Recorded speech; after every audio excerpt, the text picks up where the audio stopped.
MMA, the season that never ends. All begins with MMA Lockup.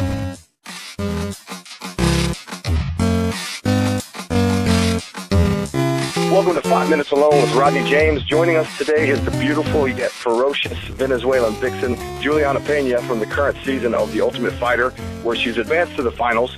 That match will take place this Saturday in Las Vegas against an as-yet unnamed opponent. Juliana, congratulations not only for having an outstanding nickname, but for making it to the finals. How are you? Good. How are you doing, Rodney? Thank you for having me.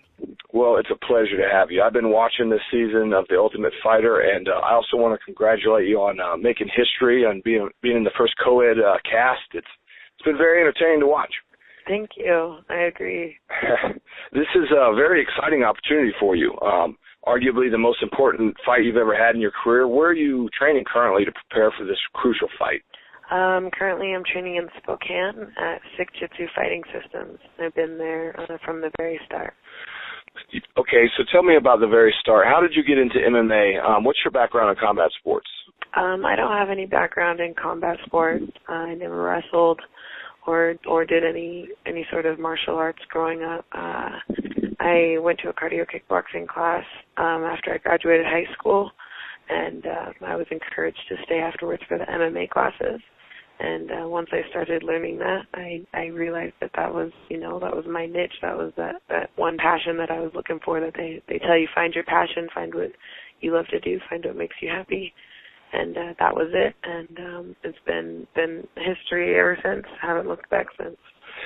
Awesome. Yeah, MMA is very addictive. It'll do that to you. It'll suck you right in and get you hooked. So that's good. So you said you started off with you were intrigued by the striking and things like that. How have you evolved as a fighter since then? I have evolved as a fighter since then in many ways. I feel like, I didn't start off as a boxer. I didn't start off, as, a judo girl or anything like that, a wrestler or anything like that. So everything has kind of just been developing as I go on. My wrestling, my jiu-jitsu, my striking has all just gotten better and better, through each fight. And you learn a lot through each fight too. So I just feel like as time goes on, I just keep getting better and better. Yeah, and obviously it's an amazing opportunity to be on the show and get to train at a great facility with all those great coaches. As we watch on TV, though, from a viewer standpoint, we only get to see so much. So how much do you guys actually spend in that gym training on a weekly basis, on a daily basis? It was 7 days a week and 2 times a day. But on Sunday, it was like kind of a free day. So, they bring in the massage therapist and they bring in, the people to help tweak your body back to normal. And then you had the option to, either cut weight or roll you could do whatever you wanted. And then the coaches would meet you there, too, if you wanted to work on anything specific. They were there to help you out with that. That's awesome. I'm sure a lot of people, including myself, would pay top dollar for that kind of training. That's really cool. That facility looks amazing. I've never actually been there, but it's got everything you could need, obviously. Like I said before, you and all the other guys and girls made history by being on the first ever co-ed cast. I've worked on a lot of reality shows, so I know kind of what goes on behind the scenes. I know there's a lot of influence, from the producers and stuff like that to sort of create drama and everything. How much of that translates over to the TV show? In other words, was it pretty crazy living there, or is it pretty chill and they just sort of make it look crazy on the show? I think that they kind of try to make it look crazy to gain viewers and stuff like that. But for the most part, explain to us, we're as real as a reality TV show as you're going to get. We're the realest reality TV show that there is on TV, And in fighting, on the UFC motto, it's as real as it gets. It couldn't be more true. You can't stage fights and you can't fake fights. And so, they didn't encourage us to do anything. They just encouraged us to be ourselves 110% of the time. And, what you see on TV is pretty much how it is, except, they got to edit and copy and paste, cut things a certain way to make it look more dramatic, because obviously it is television. But at the same time, no, they don't really play a part in our daily lives. They kind of just follow us around with cameras, you know, every square inch that you go, and just, you know, record you at all times.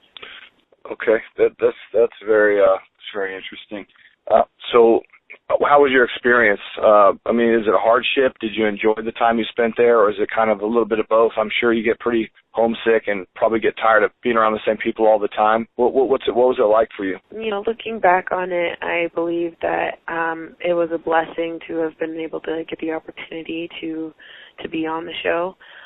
You know, you never get a chance to go, you know, 7 weeks training with, you know, world-class athletes, you know, teaching you, you know, new techniques and, you know, just really focusing on yourself as a fighter. I feel like I grew so much as a fighter, and I learned so much about myself, you know, as a fighter, and I really enjoyed the time that I spent just focusing on myself. You know, you don't ever get a chance to just do you 110% all the time.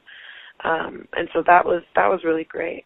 On the flip side, I didn't like, you know, being away from family and friends and not being able to communicate with anybody, or, you know, music is a big part of my life, and I wasn't allowed to listen to music or, you know, watch television, read books, read magazines, you know, stuff like that. So that was probably a really difficult part of the experience. But overall, you know, you don't ever get a chance to train with the world-class athletes and eat, you know, the best free food every day. You know, you order something on a piece of paper the night before, and then the next morning it magically appears on the kitchen table. You know, you don't get to do that in real life.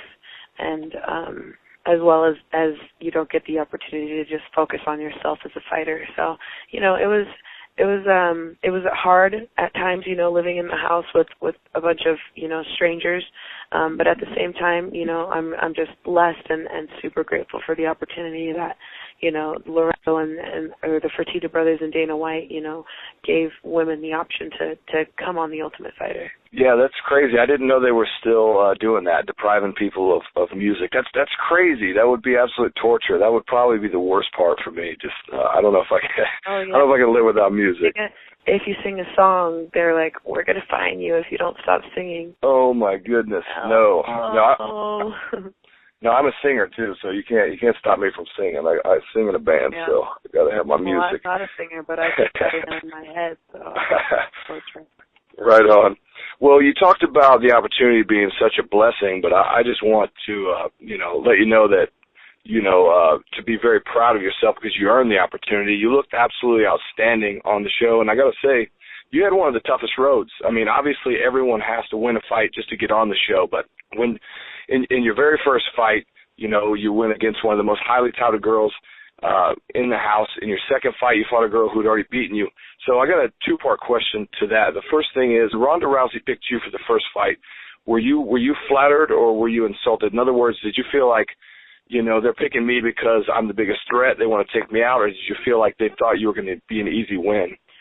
You know, when I got picked first for the first fight, I was, my jaw kind of dropped, and I was thinking, wow, they must really see me as, you know, a threat, and they really want, you know, to get me out of here. So it was kind of a half and half feeling. I was feeling, whoa, I can't believe I'm going to be Shayna Baszler, you know, a girl that I've seen fight and have been knowing about for many years. And then on the other side, I was thinking, wow, they must really think that I'm, you know, this force to be reckoned with, like I've been saying this whole time, so they must believe me. And I was kind of like a part of me was a bit excited. Yeah, that's incredible, and it looks like they were right, because look at you now. You know, you're getting ready to go to the finals and possibly win the whole show, so that's, congratulations, that's incredible. The other part of my question is, you know, you fought Sarah Morris for the second time, a person who's previously beaten you. How intimidating was that? I mean, did it shake your confidence at all? I know it would for me, but I mean, obviously all fighters have to go into a fight believing 100% that they can win. So how did it feel when you found out that you were going to have to fight her again? It wasn't something I was expecting. You know, we had agreed as a team, with us three girls remaining, you know, that I was going to be fighting Raquel and Sarah would be taking on Rakosi. But when Dana gave us the option of who we wanted to fight, all three of us girls were cozy because I think we all wanted to take down Team Rousey. But then when they flipped it on me and said, "You're fighting Morass," I was like, "Oh, whoa," it kind of came out of left field and I wasn't expecting it. But at the same time, when I was in my interviews, to get on The Ultimate Fighter, Dana and the producers, Craig, they go, "Well, I see that Sarah Morass is here and that you have a loss to her. What happened there?" And I explained to them what had happened, and they say, "So would you fight her again?" And I said, "I'll fight her right now for free in front of you. Where is she? All right now." And so I think that they were eager to see that match up and to see what was going to happen, see if I could back up all my in the office. So I certainly was, when I saw that she was there for the tryouts, I was gung ho. I was ready to go. That loss was absolutely devastating, and I was very eager to rematch her. Of course, yeah, it's very normal to feel like that. Most fighters want to avenge their losses. And again, you looked outstanding in that fight as well. Julianna, looks like I'm about out of time with you here. So is there any last words you'd like to say to the fans or your team or your sponsors?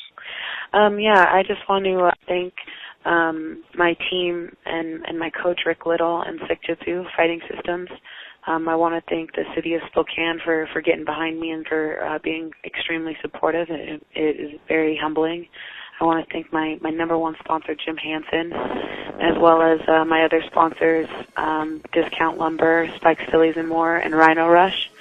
And I also want to say thank you to all the fans that are supporting me and loving me. I appreciate it. I love you all. And follow me on Twitter at Venezuelan Vixen. And, like my Facebook fan page, The Venezuelan Vixen. Well, thank you so much for joining us today, Julianna. Congratulations again, and good luck on your fight this Saturday, okay? Thank you so much. Thanks for having me, Rodney. I appreciate it. All right, take care.